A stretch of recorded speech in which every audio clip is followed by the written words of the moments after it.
जय श्री श्याम दोस्तों। बच्चों, आज की ये वीडियो हर एक कॉमर्स स्टूडेंट के लिए बहुत इंपॉर्टेंट रहने वाली है जो सीए बनने का सपना देख रहा है। बच्चों, आज इस वीडियो के माध्यम से बताने वाला हूँ सीए न्यू स्कीम के तहत आप किस तरीके से अपना सीए कंप्लीट कर सकते हैं और एक अच्छा चार्टर्ड अकाउंटेंट बन सकते हैं। तो बच्चों, वीडियो को अंत तक देखना ना भूलें और ज़्यादा से ज़्यादा अपने दोस्तों तक जरूर शेयर करें। तो चलिए वीडियो स्टार्ट करते हैं। बच्चों, यहाँ पे आप देख सकते हैं आईसीआई का prospectus as per new scheme. अब इसके अंदर मैं आपको बताऊं, सबसे पहले लिखा है entry routes to the CA course. CA course के लिए जो एंट्री रूट है वो किस तरीके से होना चाहिए। तो सबसे पहला जो आपका फर्स्ट लेवल है फाउंडेशन कोर्स में, उसकी बात करने जा रहा हूं। यहाँ पे आप देख सकते हैं साफ साफ लिखा है this is an entry to the CA course for the candidates who have appeared for class 12th examination. यहाँ पे उन बच्चों की बात की जा रही है जो क्लास 12th एग्जामिनेशन के लिए अपीयर किए हुए हैं। आगे यहाँ पे लिखा है अंडर दिस रूट, इस रूट के तहत क्लास 10 पास स्टूडेंट में register himself with the board of studies of the institute for CA foundation course. तो सीए फाउंडेशन कोर्स के लिए जो भी बच्चा क्लास 10th पास है वो बोर्ड ऑफ स्टडीज के तहत अपना रजिस्ट्रेशन करवा सकता है। अब कुछ इसके अंदर स्टेप्स दे रखे हैं, एक एक करके मैं आप लोगों को डिटेल में पढ़ा रहा हूं। सबसे पहले बात की गई है बच्चों, register and complete 4 months of theoretical education for the foundation course. Foundation course के लिए जो आपको स्टडी पीरियड मिलता है वो क्या मिलता है, 4 महीने का मिलता है।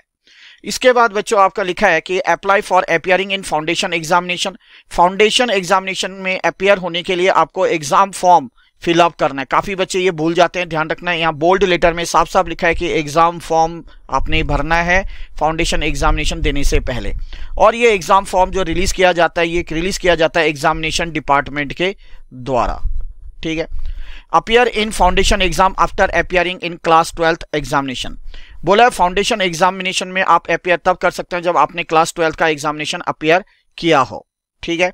उसके बाद बच्चों क्वालिफाई फाउंडेशन एग्जामिनेशन, आपको फाउंडेशन एग्जामिनेशन क्वालिफाई करना पड़ेगा। नेक्स्ट बोला है register for intermediate course after qualifying class 12th examination and foundation examination.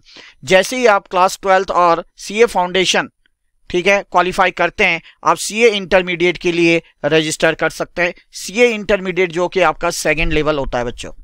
इसके लिए आपको 8 महीने का स्टडी पीरियड मिलता है बच्चों। इसके बाद apply for appearing in intermediate examination by filling up the prescribed exam form. आप इंटरमीडिएट के एग्जाम देने के लिए भी बच्चों आपको एग्जाम फॉर्म फिलअप करना है, यहाँ पे साफ साफ लिखा गया है। इसके बाद बच्चों आपको अपीयर करना पड़ेगा और दोनों ही ग्रुप 1 ग्रुप 2 ये क्लियर करना पड़ेगा। आगे क्या लिखा है बच्चों, complete integrated course on information technology and soft skills that is ICITSS before commencement of practical training. उसके बाद प्रैक्टिकल ट्रेनिंग करने से पहले आपको ICITSS का जो कोर्स है वो कंप्लीट करना पड़ेगा। आफ्टर दैट बच्चों register for 2 year practical training after passing both the groups of intermediate examination and completing ICITSS। बच्चों जैसे ही आप इंटरमीडिएट ग्रुप 1 ग्रुप 2 क्लियर करते हैं और उसके साथ साथ आप कंप्लीट करते हैं ICITSS का कोर्स, उसके बाद बच्चों आप रजिस्टर कर सकते हैं 2 साल के प्रैक्टिकल ट्रेनिंग के लिए। ठीक है। नेक्स्ट लिखा है साफ साफ register for the final course after qualifying both groups of intermediate examination. जैसे ही आप दोनों ग्रुप क्लियर करते हैं that is group 1 group 2 intermediate examination के, आप रजिस्टर कर सकते हैं अपने फाइनल कोर्स के लिए जो कि आपका 3rd लेवल है फाइनल एग्जामिनेशन के लिए दैट इज। आगे बात करते हैं बच्चों complete the 4 self paced online modules and qualify the online assessment. आपको क्या करना पड़ेगा, इसके बाद आपको 4 सेल्फ पेस्ड ऑनलाइन मॉड्यूल्स मिलेंगे बच्चों जो कि ऑनलाइन फॉर्म में होंगे, वो आपको क्वालिफाई करना पड़ेगा, वो आपको कंप्लीट करना पड़ेगा। उसके बाद बच्चों आपको अपनी प्रैक्टिकल ट्रेनिंग कंप्लीट करनी पड़ेगी जो 2 साल की बताई गई है। आगे क्या बोला है बच्चों, undergo and qualify advance ICITSS after completion of practical training but before appearing in the final examination. Final examination में अपीयर करने से पहले और प्रैक्टिकल ट्रेनिंग कंप्लीट करने के बाद आपको क्या करना पड़ेगा, आपको क्वालिफाई करना पड़ेगा एडवांस ICITSS कोर्स को बच्चों। उसके बाद साफ साफ लिखा है apply for appearing in the final examination by filling up the prescribed exam form. फिर फाइनल एग्जामिनेशन के लिए आपको एग्जाम फॉर्म फिलअप करना है बच्चों। दैट मीन्स 3 बार करना है, एक फाउंडेशन के लिए, एक इंटरमीडिएट लेवल के लिए और एक आपका फाइनल लेवल के लिए।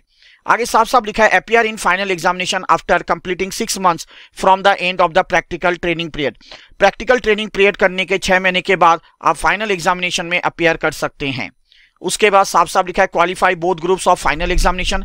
जैसे ही आप फाइनल एग्जामिनेशन के दोनों ग्रुप कंप्लीट करते हैं बच्चों, आप एक चार्टर्ड अकाउंटेंट बन जाते हैं। ठीक है। उसके बाद बच्चों यहाँ पे साफ साफ लिखा है नोट, स्टूडेंट्स में opt for BAA certificate that is business accounts associate certificates after passing both groups of intermediate examination, completion of 2 years practical training and advance ICITSS and qualifying self paced online modules bye paying the prescribe fees. बच्चों आप apply कर सकते हैं BAA certificate के लिए, but इसके लिए आपको इंटरमीडिएट एग्जामिनेशन क्लियर करना पड़ेगा, 2 साल की प्रैक्टिकल ट्रेनिंग जो है वो कंप्लीट करनी पड़ेगी, एडवांस ICITSS जो है वो क्वालिफाई करना पड़ेगा। इसके अलावा जो सेल्फ पेस्ड ऑनलाइन मॉड्यूल है वो भी आपको क्वालिफाई करना पड़ेगा, और उसके लिए आपको एक प्रेस्क्राइब फीस पे करनी होती है, वो फीस आपको पे करना पड़ेगा। क्लियर है बच्चों। अब आगे हम देखते हैं बच्चों फाउंडेशन लेवल, इंटरमीडिएट लेवल और फाइनल लेवल में एज पर न्यू स्कीम क्या क्या आपके कोर्स रहने वाले हैं, क्या क्या आपके सब्जेक्ट्स रहने वाले हैं, ये मैं आपको डिटेल में बताने वाला हूं। बच्चों अब आप देख सकते हैं papers at foundation level. Foundation level में जो पेपर है वो है आपके 4 पेपर है, paper 1, paper 2, paper 3 and paper 4। Paper 1 की बात करूं तो बच्चों अकाउंटिंग है जो कि आपका 100 मार्क्स का है। पेपर 2 की बात करूं बिजनेस लॉस जो कि 100 मार्क्स का था। पहले ये क्या था, 2 भागों में डिवाइड था, एक था बिजनेस लॉ और दूसरा था आपका BCR जो 60-40 में डिवाइड किया गया था। इसी तरीके से बच्चों अगर पेपर 3 की बात करें तो पेपर 3 आपका क्वांटिटेटिव एप्टीट्यूड है जिसके अंदर बिजनेस मैथमेटिक्स ये 40 मार्क्स का है, लॉजिकल रीजनिंग जो ये 20 मार्क्स का है और स्टैटिस्टिक्स आपका 40 मार्क्स का है।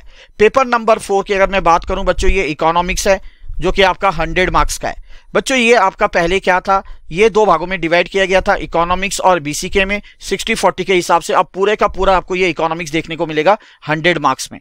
पेपर नंबर 3 जो पेपर नंबर 4 होता है बच्चों ये आपका MCQ बेस्ड होता है। ये जो फाउंडेशन लेवल होता है बच्चों ये बहुत ही इंपॉर्टेंट लेवल है आगे के लेवल को करने के लिए। अब अगर हम बच्चों बात करें पेपर्स एट इंटरमीडिएट लेवल तो यहाँ पे आपको 6 पेपर देखने को मिलेंगे। ग्रुप 1 के अंदर 3 पेपर और ग्रुप 2 के अंदर आपको 3 पेपर्स देखने को मिलेंगे बच्चों। ग्रुप 1 के अगर मैं बात करूं पेपर नंबर 1 एडवांस अकाउंटिंग, इसके अंदर आपका ये 100 मार्क्स का रहेगा। Paper 2 corporate and other laws ये 100 मार्क्स का है। पेपर नंबर 3 की बात करें टैक्सेशन, इसके अंदर सेक्शन ए जो है वो आपका इनकम टैक्स लॉ रहेगा जो कि 50 मार्क्स का रहेगा। सेक्शन बी के अंदर बात करूं तो GST रहेगा बच्चों आपका 50 मार्क्स का। पहले यहां पे ये 60 और 40 के हिसाब से डिवाइड किया गया था। ग्रुप 2 के अंदर बच्चों पेपर नंबर जो 4 है ये रहेगा आपका कॉस्ट एंड मैनेजमेंट अकाउंटिंग जो कि 100 मार्क्स का है। पेपर नंबर 5 की बात करूं ऑडिटिंग एंड एथिक्स ये आपका 100 मार्क्स का रहेगा। पेपर नंबर 6A ये रहेगा फाइनेंशियल मैनेजमेंट जो कि 50 मार्क्स का, और पेपर नंबर 6B जो है वो है आपका स्ट्रेटेजिक मैनेजमेंट जो कि 50 मार्क्स का रहेगा। पहले यहाँ पे आपको 8 पेपर देखने को मिलते थे जो कि अब 6 पेपर देखने को मिलेंगे। उसके बाद बच्चों यहाँ पे लिखा है सेल्फ पेस्ड ऑनलाइन मॉड्यूल जो मैंने आप लोग को ऑलरेडी पहले बताया। 4 जो हैं ये आपको set A, set B, set C और सेट डी के फॉर्म में मिलेंगे। सेट ए जो है इसके अंदर आपको कॉर्पोरेट एंड इकोनॉमिक लॉस है, ये कंपलसरी है बच्चों 100 मार्क्स का, ठीक है। सेट बी के अंदर मैं बात करूं strategy cost and performance management ये भी कंपलसरी है, ये सेट बी आपका, ये भी टोटल आपका 100 मार्क्स का रहेगा। सेट सी की बात करूं तो यहाँ पे आपको 10 जो देख रहे हैं आप 10 आपको यहाँ पे चैप्टर्स देखें, कोई भी आपको एक चूज करना पड़ेगा इसमें से, ठीक है, ये आपका इलेक्टिव है। उसके बाद अगर मैं बात करूं अच्छा ये भी आपका कितने का 100 मार्क्स का है। अब बात करूंगा बच्चों सेट डी के अंदर, तो सेट डी के अंदर जो है वो भी आपका 100 मार्क्स का ही रहेगा। यहाँ पे आपको सिर्फ एक ही मॉड्यूल चूज करना है, ठीक है, आपके पास यहाँ पे 4 दे रखे हैं, 4 में से कोई एक चूज करना है। उसके बाद बच्चों अगर मैं फाइनल लेवल की बात आऊं तो फाइनल लेवल बहुत ही बड़ा इंपॉर्टेंट लेवल है हर किसी बच्चे के लिए। यहाँ पे भी आपको ग्रुप 1 के अंदर 3 और ग्रुप 2 के अंदर 3 पेपर आपको देखने को मिलेंगे। पेपर नंबर 1 रहेगा आपका फाइनेंशियल रिपोर्टिंग जो कि 100 मार्क्स का रहेगा। Paper number 2 advance financial management जो कि 100 मार्क्स का रहेगा। पेपर नंबर 3 बच्चों advance auditing assurance and professional ethics जो है ये आपका 100 मार्क्स का रहेगा। ग्रुप 2 की बात करूं बच्चों पेपर नंबर 4 जो रहेगा आपका direct tax loss and international taxation जो कि 100 मार्क्स का रहेगा।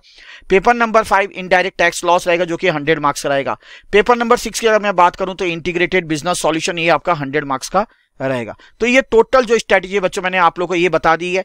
डायरेक्ट रूट के लिए हम लोग एक नई डेडिकेटेड वीडियो आप लोग के लिए बहुत जल्द लेके आएंगे बच्चों, तो वहां से वो आप डिटेल जानकारी देख सकते हैं डायरेक्ट रूट के बच्चों के लिए। तो उम्मीद करता हूं बच्चों ये वीडियो आप लोगों को पसंद आई होगी। तो बच्चों इस वीडियो में मैंने आपको बताई सीए फाउंडेशन लेवल से लेकर सीए फाइनल लेवल तक किस तरीके से कौन कौन से सब्जेक्ट्स और किस तरीके से प्रोसीजर आपका रहने वाला है एक सीए बनने के लिए, ये डिटेल जानकारी दी। उम्मीद करता हूं ये वीडियो आप लोग को पसंद आई होगी बच्चों। ज्यादा से ज्यादा बच्चों तक जरूर शेयर करें। मिलते हैं और एक वीडियो के साथ, तब तक के लिए जय श्री श्याम।